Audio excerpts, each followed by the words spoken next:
This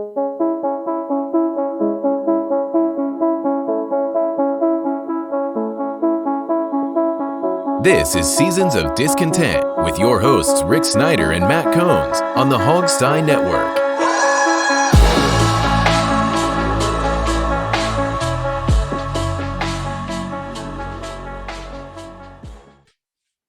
Welcome to Seasons of Discontent, Season 5, Episode 39, brought to you by Rick Snyder's Washington across social medias. And I'm Rick Snyder. I'm Matt. And we're back discussing all things Washington sports and life as part of the mighty Hogstein Network on audio and here on YouTube on video. All right, Matt, we can't do it again. I usually just kept saying, well, they won again, but nah, it was a false score. That's empty calories numbers. They got harassed and beaten pretty bad. Got some people hurt. And, man, things aren't looking as good as they were before Sunday. Yeah, it wasn't what I thought it was going to be. You got to give credit to Dallas's defense. They got healthy and they got, they stepped up. But yeah, I don't feel like the offense played well yesterday. Heineke threw a lot of high balls again. This one got McLaurin hurt with a concussion. I know they call those hospital balls or whatever, but we don't know how long McLaurin's going to be out with the concussion. The offensive line, Rick, that's been a strong suit through this whole win streak, has been the offensive line and their ability to control the line of scrimmage, which has given room for Gibson. They didn't have that yesterday. That offensive line got punked. And look, I understand you're down to your third or fourth center. The guy came back again and he got hurt. Ishmael had to come back in. But yeah, one of the strong suits of this team was definitely one of the most glaring weaknesses yesterday, and that would have been the offensive line. I mean, hell, they harassed Heineke all day. Gibson had no running lanes. He had no time there was no protection as far as passing protection. Heineke was under pressure all the time. This was probably, I'll say this, I'll look at it as an optimist. This was probably what they needed.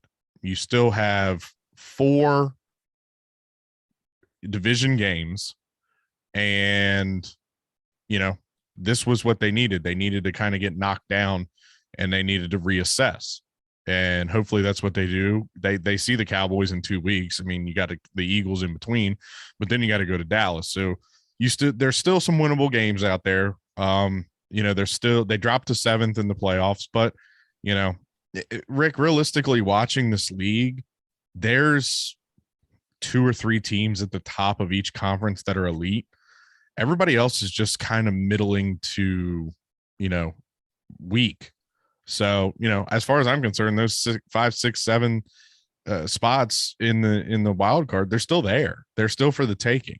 But my question to you is, do you want the playoffs? I mean, obviously, we for Rivera and for the team, yes, you want the playoffs. But as a fan, you want to win, but do you really want to go to the playoffs again? I mean, I don't know. It's a weird question, and I don't know what you're going to say, but I don't know. I have a feeling like they still need to make some changes in the off season. And I'm not one of these that tank for the best player available or whatever, but I have heard a lot of people that say, you know what, just lose them outright. And I don't like that strategy. No, I think it's a loser's mentality, and I'm never for it. Just, you get in the playoffs, you never know. I mean, even if they get to the playoffs, they could win a game, Mm-hmm. Tampa, fair. So, I mean, things like that.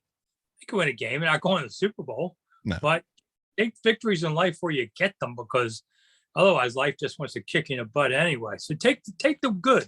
Yeah, worry about I agree with you. I mean, the Micah Parsons one didn't surprise me in the least, because, man, I'm watching the draft board and I'm thinking, man, can he slip to Washington? Because this kid's a baller. He was good at Penn State. What he's doing does not surprise me. And unfortunately, Dallas grabbed him when they made a bunch of funky trades and stuff. And I thought, damn, that's too bad. He'd have been really good. Mm-hmm. Him versus Davis, please. They're not even on the same field. Yeah, I know. But it's just been, they were due a game like this anyway. The question now will be with the injuries. McLaurin with the concussion, I've seen concussions take a few days. I've seen them take a few weeks, and it's up to the guy and the severity. And, you can't call anybody weak or anything because concussions really vary a lot. And he fell on his head, man. I mean, he fell he had to go pretty high up to get that ball, and he fell right on his head. So this could be a 2-weeker. It's interesting. We're going to talk about it later in the show, but I was at Sam Huff's memorial today, and they said that Sam decided to retire when he had been knocked out 10 times in his last season. 10 times in one season, and he never left the games. Mm-hmm. They said smelling salts out. He went back in, and I had 2 myself as a teenager. I don't ever remember leaving the field. I don't remember a lot about anything, but you never know. But today they're very hesitant, and things like J.D. McKissick 2 weeks ago says, I'm okay, ready to go, done play. Because you don't know until at least Wednesday where you really stand on all this kind of stuff. And Heineke's got elbow and knee problem. They might be fine, they may not. I mean, that's just something you're going to learn, but it's a bad time to get it. Yeah. Now they're playing 2 teams twice in 4 weeks. This is almost like one of those kung fu movies. You hit the guy in front of you, then you turn around and hit that guy behind you. Then you turn around and hit that guy in front of you, then you go back and hit the guy behind you. I mean, it's like watching Bruce Lee go back and forth. And it's a big challenge to do this. And they always say it's hard to sweep a team twice, and much less in a short period of time. But I don't know. They got to fight Dallas again. They could beat them in the rematch. But now you got to win 3 or 4. That's basically maybe 2 or 4. It depends. You got to win one of those against Philly for sure, of the 2. And maybe to get in, and I'm okay with just getting in. I don't have a problem with that. Yeah, because we saw last year in a wild card game with Tampa, that game was there. I mean, they fought Tampa the hardest that Tampa had en route to their Super Bowl. That was the hardest game for Tampa. Now, was it because they didn't know what to do against Heineke? Who knows? But, Heineke went out this year and beat him flat out, and the defense picked off Tom Brady twice. That they beat him fair and square this year. But yeah, you've got I'd say you have to at least win 1 Eagle and 1 Giant game. And that may not be enough, but you're in contention, and once you get in, we'll see what happens. But, just watching Green Bay last night, that is an elite team. Watching what Tampa did to the Buffalo Bills yesterday, that is an elite team. Watching the Patriots, in that 50-mile-an-hour windstorm or whatever last week, just go in there and basically punch Buffalo in the mouth. Buffalo got a gift touchdown because of a blunder on special teams. But, the Patriots, that's an elite team. It looks like Kansas City's hitting their stride. There's maybe a handful of teams at the top of the league, and then it's a lot of, middle teams. And then, of course, like the Lions and the Jaguars. But I don't know. I saw a lot of people that wanted to go to Kyle Allen against Philly. I don't think you do that. I think you have to stick with Heineke as long as he's healthy. I think Heineke gives you the best chance to win. Yeah, and that's what Ron Rivera said. As long as he's healthy. Now, health is a relative term, and it's not like we all get to look at the X-rays. So, the coach can kind of decide that on his own. But he wants Heineke. You want to continue. Heineke's biggest asset is he's not afraid to win. Right. And the team picks up on that, and that's how you win some of these games behind a guy like that. So I go at him again. I mean, he didn't have a very good game at all for a lot of reasons. Some of it was his fault, some wasn't. I think the whole team offensively did not play well. Mm-hmm. Gibson gave up another ball. He's frustrating on that level too. Yeah, but I'll say this: Gibson, is a wide receiver transitioning to a running back. I know he had a monster year last year for a rookie, but the guy's still developing. I'm not ready to give up on Gibson. I know a lot of people are. Hey, call Tiki Barber. That's all you got to do. Give Tiki a phone call. Say, hey man, how'd you fix your fumbling problems, and work with him in the off season. But yeah, I have a feeling Heineke probably could have went back in that game yesterday, but Rivera said, hey, it's 24-0. You're banged up. We're not going to throw you back out there. And the same thing with Gibson. Gibson has been nursing an injury. They put in Patterson.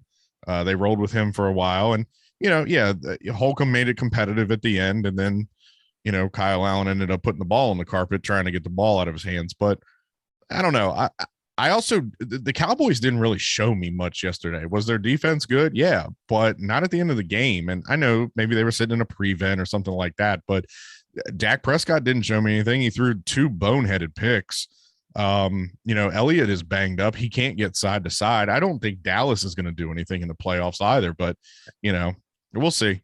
We got one more game against them. Yeah, I had to love that they brought their own benches. Oh, that's just another Jerry Jones move. I bet you the Redskins, Washington football team, bet you they take theirs down to Dallas in 2 weeks. I guarantee. Yeah, they'll play the petty game. I mean, that was because I'm sitting there looking at that going, I don't think I've ever seen this before. Yeah, well, the rumor was that Seattle had mentioned that the bench warmers or the bench heaters didn't work. So Dallas was like, well, it's going to be cold up there. Let's bring our own. We live in Texas. But I mean, my God, it wasn't even a cold day. No. How big sissies are you? Oh, I'm sitting on a cold bench. What? Are you insane? God, it was more than just that. It wasn't that. It was a power move by Jerry over Dan. We all know that because Jerry's always talked about the Cowboys fans in DC, and there were a lot of them there yesterday. When Amari Cooper caught the ball, you could audibly hear the coop. It's just a power play. It's a D swinging contest between Jerry and Dan. We all know it. It was disappointing to see 65-70% were Cowboys fans. After this whole week of fans are coming, whatever I see on Twitter is not real life. No, it's not. Diehards, I guess. But it was seriously Cowboys fans, and the upper deck had a lot. They claimed 61,000. I honestly thought it was more than that, but I know I didn't. They're not lowballing the number. But I would say parking was cleared. I left the stadium an hour and a half after the game, and the lots were clear. And that big crowds usually don't go away that quick.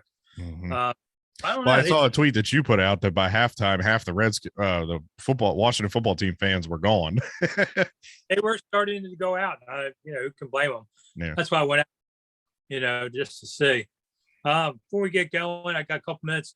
Went to Sam Huff's memorial today in Middleburg. Died a month ago, but they had 150 people come, and from all walks of life. The Marriotts, including Mr. Marriott, the Marriott came because Sam worked for the Marriotts in the off seasons for many years, and the horse racing people came because Sam helped save West Virginia horse racing, and there were some old Redskins to say Doc Walker, Mark Mosley, Pat Fisher. Trainer Bubba Tyer, the announcer Frank Herzog came. Sonny didn't, but I think Sonny's health just makes it hard for him to travel from Florida on that. But they had a really good send off, and Sam was I admired Sam very much, and he was one of my favorite people. I'm really going to miss him. But he had a great sense of humor. I don't know if I told the joke before about Sam would come up to me and say, "Hey Rick, you're looking really good, man. What are you up to? 290, 300?" Son of a bitch. And yeah, but you couldn't say anything back because no, that's not the person you know. His hand was as big as your face.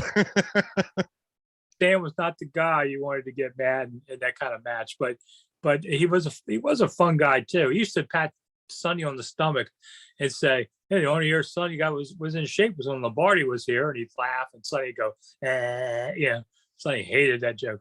But Sam was a funny guy. But it was nice to see a big send off. I didn't see anyone from the current team in management or anything.